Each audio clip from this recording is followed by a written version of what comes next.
explosion au Stade de France. Deuxième explosion, courez, courez. Barrez-vous, barrez-vous. S'il vous plaît, qu'est-ce qui se passe?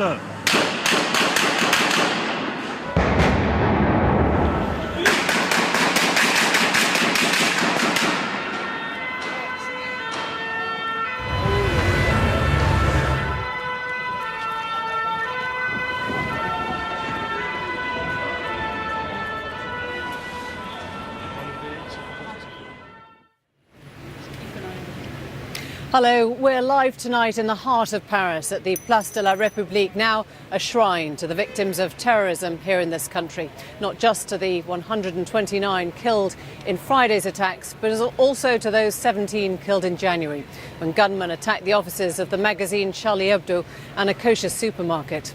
Well, today there have been a series of raids on suspected Islamist militants right across France. 23 people have been arrested here in this country, and there's been a major police operation across the border in Belgium. It's 3 days since the bullets and the bombs of Friday night, designed to strike fear into hearts and minds everywhere. This country has been traumatised and changed by the attacks. This is the story of what happened that terrible night. From John Sweeney. Friday night, the end of the week. Paris takes to its restaurants, bars and clubs. In their midst, 3 teams of gunmen. They have one aim: to kill. On the boulevard Voltaire, the Bataclan Music Hall is a venue for a sellout concert.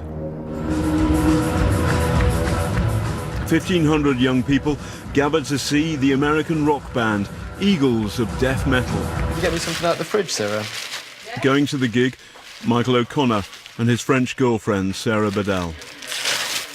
Personally, I don't actually know them that well. I've only heard a few of the songs. It's one of Sarah's favourite bands, though. We've been planning it for months. You know, it was, the couple are running late for the show. See this band. When we arrived there, we could see a lot of couples like kissing each other. People look really happy. To be honest, I wanted to stay further back. I didn't want to go. Packed. It was packed, and I didn't want to push my way all the way to the front to dance. So I wanted to stay near the back, near the doors. But Sarah was so excited to be there. She pushed me to go closer and to have a dance. And we were not drunk. Yeah. Thank God for Thank that. God, yeah. 4 or 5 songs into the band's set, gunmen burst in.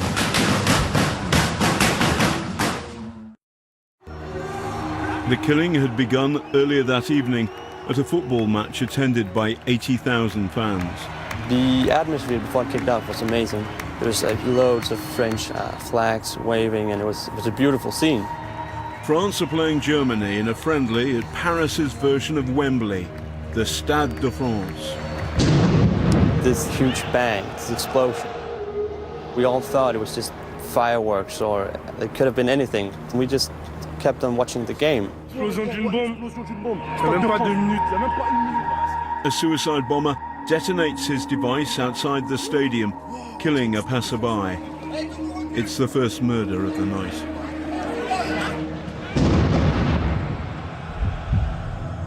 Deuxième explosion au Stade de France.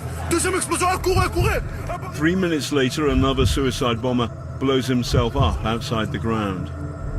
And we could feel it. We could feel the seats moving. French President François Hollande is at the game. He soon learns that Paris is under attack. By the end of the night, it would be the city's greatest loss of life since the Second World War.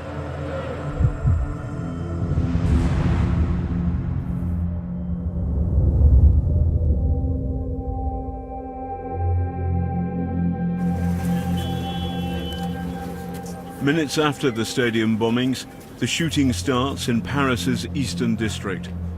Gunmen get out of the car and start firing at drinkers outside the Le Carillon bar in Rue Alibert. I saw the killer, the terrorist. I heard some gunshot, so I opened my window. I saw him just walk with a Kalashnikov and just kill. I was like, oh my God, what's happening? What's happening? One of the gunmen crosses the road and opens fire on Le Petit Cambodge restaurant. Was he firing single shots? Like this. Bang, bang, bang, bang, bang. Police count more than 100 bullet holes. 15 people were injured, 15 killed. I saw everything. It was horrible. Really.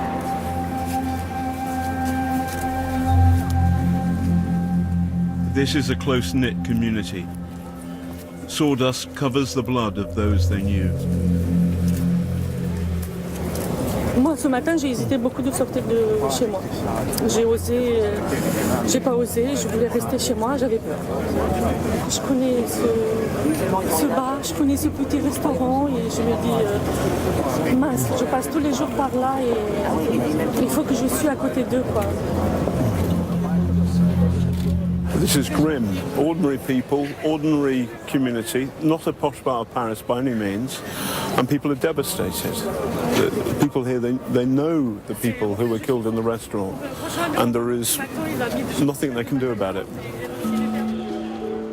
A few streets to the south is the Rue de la Fontaine au Roi, where the killing continues. So the gunmen came from the Petit Cambodge this way, bullet holes in that restaurant there.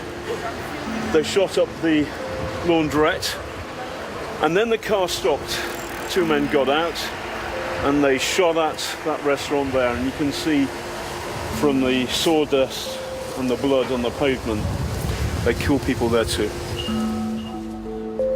5 dead on this street, 8 severely wounded.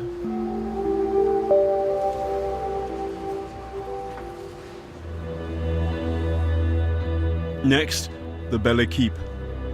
2 men opened fire from a car, spraying bullets at the terrace of the cafe. People say the car with the gunmen came this way, and they're firing at both sides of the street. They shoot up this hairdresser's here. On this side of the street, they shoot up the bakery. Next to the bakery, there's a bar, the Belle Équipe. There's a big game on, France versus Germany. Lots of people outside, having fun. At the end of it, 19 people lie dead.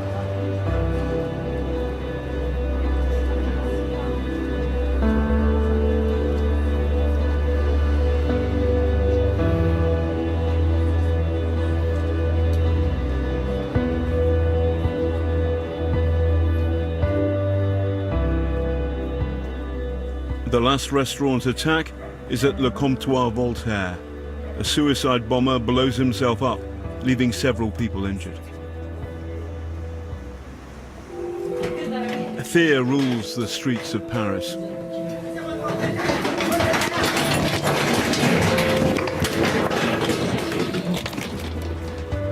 By 20 to 10 local time, 2 of the 3 teams of gunmen have killed 40 people. Now a 3rd team walk through the front doors of the Bataclan Music Hall, where Michael and Sarah are dancing just by the stage.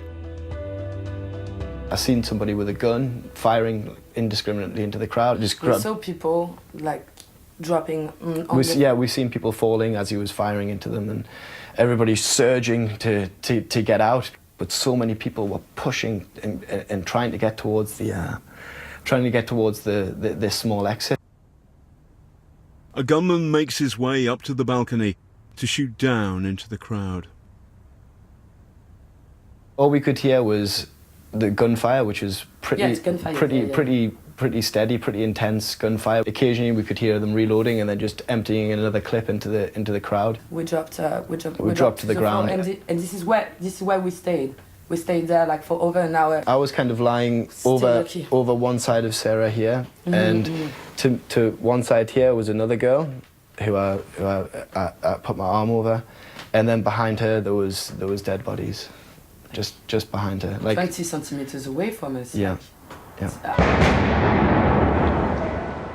There was a bomb. There was a bomb at one point, but a big explosion and pieces of the plaster from the ceiling like showering down on us, you know. The smell.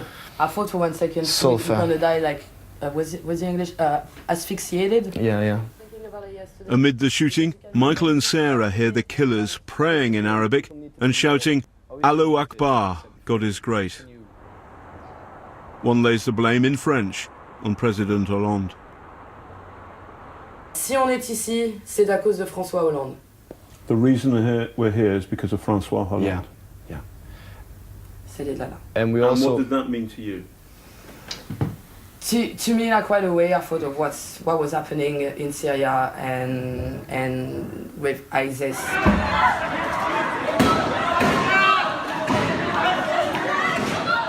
Outside the Bataclan, a journalist from the Paris newspaper Le Monde films from the window of his home. Daniel Seni's pictures shock the world. Terrifying scenes of people trying to escape the bloodshed inside.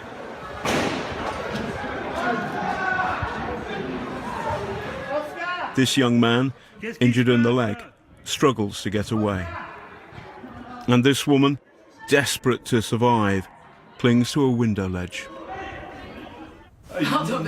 Inside, Michael fears he and Sarah will not survive. I was close enough to give her a little kiss and to hold her, and I just said, I love you, you know, and if I don't make it out of here alive, just remember that I really love you, and tell everybody back home that I really love them too. And after I said that, she just looked at me, she kissed me, and she said, like, this isn't where it's going to end. We're not going to die here. We're going to be fine. We're not going to die like this. It's a horrible moment. You're trapped here, but you have to put it through. It's going to be fine. You're going to make it alive. On the street, police prepare to take the gunmen on. I go Photographer Stéphane Romail is there. on the trottoir. Yeah, on the pavement. So I just parked my bike here and I ran on the corner of the Daffy Moto shop to have a good view of the entrance of Bataclan. Stéphane takes pictures hiding in bushes across the road. How long were you there for? So I think I stayed there in the bushes for like two, maybe 3 hours. His photos capture police commandos taking up position. Some of the people who escape are afraid the police might shoot them. A lot of people screaming, they are the hand like that, don't kill us, and they are just running away and try to find some help. There are some blood and they are completely shocked.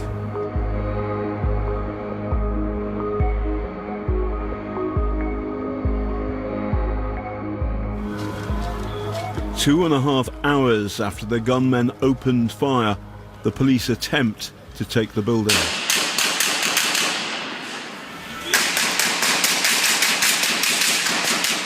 Eventually, the police secure Bataclan and start to free the people inside. Slowly they came in through the door. They had the big bulletproof shields, the helmets, big machine guns, you know. And they came in, they told us, they motioned for us to all to stay where we were. They told us to, first of all, to move our hands, to wave our hands if we were alive. So we waved our hands. And obviously a lot of people who I thought were alive and pretending to be dead weren't moving or anything. On the way out, just the floor was thick with blood. There was bodies everywhere. We had to step over dead bodies. We had to step over terribly, terribly injured people. Michael and Sarah are now safely out, or so they thought. We were just outside in the street, just outside. Once we got out, and we heard a massive explosion. Like, everybody was really frightened because we thought there was maybe another attack. Two of the gunmen blow themselves up. The third gunman is shot dead by the police.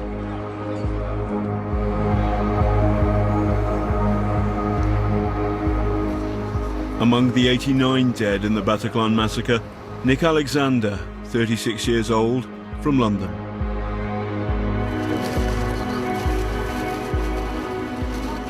Across Paris, 129 people are killed. Hundreds are injured, many critically. Responsibility is claimed by the so-called Islamic State. IS brand their victims pagans.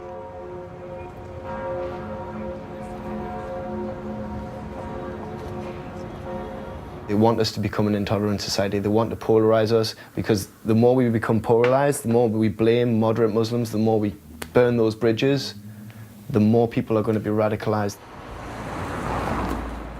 So who were the gunmen? One went on the run, 7 are dead. The first to be named, Omar Ismail Mustafa, took part in the Bataclan massacre. He lived here in Corcoran, 15 miles south of Paris. A petty criminal, radicalized 5 years ago, he was known to the security services. Any standpoint, it's an intelligence failure, and even a massive intelligence failure. But what I think is that there will be always failure, because these kind of attacks are, to a certain extent, unstoppable. We could prevent a lot of them, but not all of them. In an open society like ours, I think it's impossible. And it's not just in France. A key focus of the investigation is now in Belgium. At least 3 of those involved lived here, and 2 cars used in the attacks were rented from here. On Saturday, Belgian police arrested several suspects. Here we have obviously a network, and probably a network of more than 7 people. They could have prevented them if they had succeeded in penetrating the network. A network which stretched all the way back to IS in Syria. In the aftermath of the Stade de France attack, security forces found a Syrian passport. Did the attacker hide amongst the hundreds and thousands of refugees and migrants making their way to northern Europe? Authorities in Greece and Serbia say the passport, possibly fake, had been used to enter their countries in October. This freedom of movement across Europe has raised security worries. The fact that borders of France now are extended to some Greek islands or Italian islands in the Mediterranean is a disaster. I mean, from a strictly security point of view, it's much better to control your own border. It's not the first time this year gunmen have brought terror to the streets of Paris.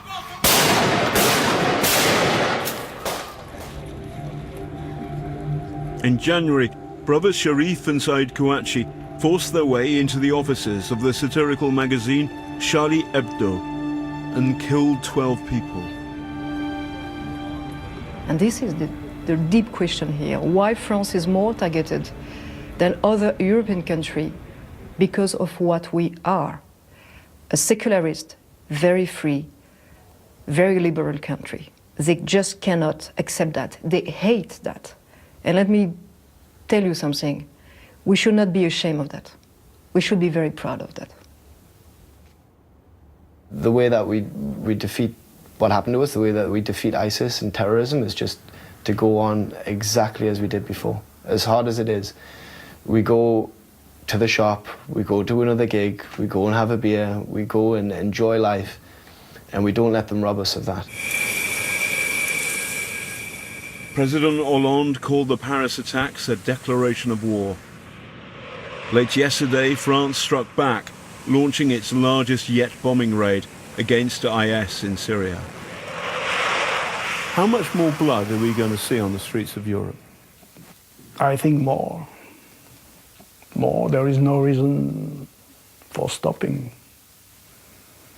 It may not happen every day, but we will have more of that. 3 days on from the Paris massacre, the city is in mourning. For those countries taking on IS, and that includes Britain, the question is not if there will be another terror attack, but when and where.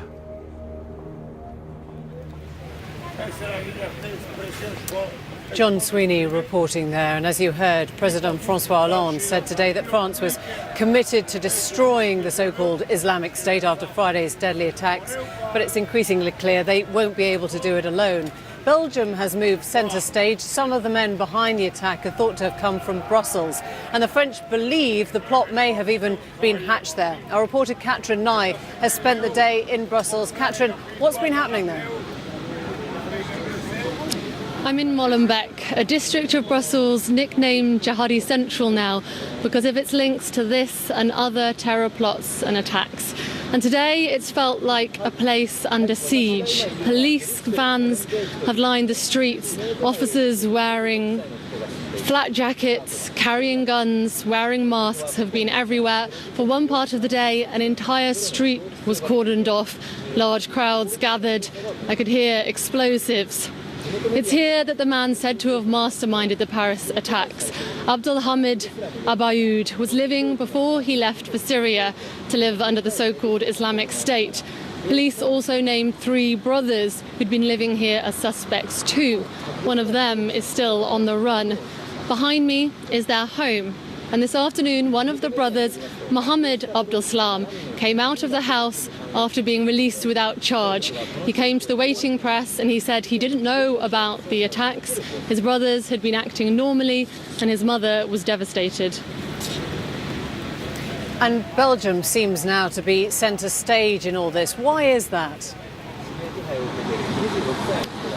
Well, proportionally, Belgium has had more young men travel to Syria and Iraq to fight as jihadis than any other European country. And the authorities here say they do have a problem. This afternoon, I spoke to a woman called Sarah Turine, the deputy mayor in Molenbeek, with responsibility for social cohesion here. And she said in 2010, she raised the alarm that there was a time bomb here. She said in Molenbeek area, 40% of the youth are unemployed, and she said that was a problem. She actually said that she felt like the authorities had lost a generation. I also spoke to another man, Sharif Al-Maliki. He works to de-radicalise people here in Belgium, and he said that Molenbeek has a history of jihadism, that there are men here who fought in Afghanistan, in Chechnya and in Bosnia. He also said Molenbeek is a place where criminals operate, and that means you can get guns. He also said, though, that scholars here with Islamic authority in the mosques were preaching anti-ISIS messages. It just wasn't getting through to everyone. Catherine Nye in Belgium for us. Thanks very much. Well, David Cameron spent today meeting world leaders in Antalya, where the threat from Islamic State forced itself to the top of the agenda. He emphasised the group is a threat now, not in the Middle East, but right around the world. Have a listen. The horrific attacks in Paris on Friday night, so soon after the Russian airline disaster, and following on from the Ankara bombings and the attacks in Tunisia, and indeed the attacks in Lebanon, they underline the threat we all face, a threat to our values and to our way of life, and a threat that we must defeat together. David Cameron speaking from Turkey. Well, how does this change and affect what's happening in Britain? Let's speak to our political editor, Laura Kunsberg. What do you think it changes, Laura? Well, Emily, Westminster is less than 300 miles from where you are. Our political centre here in London is closer to Paris than it is to British cities like Newcastle or Glasgow. So for British politicians as well as the public, this now feels achingly near. There will be, we learned today, additional spies. There'll be beefed up airport security. There will be more armed police, even guarding the England-France football friendly at Wembley tomorrow night. But most of that, crucially, was already in train before these Paris attacks. The government had already been reshaping our security services in the face of this evolving threat from the so-called Islamic State. So shock here, revulsion, absolutely. But a dramatic change in our policy, not yet. It's no secret, Laura, that David Cameron has wanted to join the bombing of ISIS in Syria. Does this make it more likely? Well, David Cameron has been arguing that for months, that it's not logical for British planes to be dropping bombs in Iraq, but not in Syria, where IS have their headquarters. But the simple fact is, before this attack, he didn't have the support of enough MPs in the House of Commons to be able to get that plan through. And although there is real anger, and this has changed the mood at Westminster, that has not changed the arithmetic to get him the support he needs to back bombing. The Labour leader, Jeremy Corbyn, is seriously seriously opposed to such a plan, as are the Liberal Democrats and many of David Cameron's own party.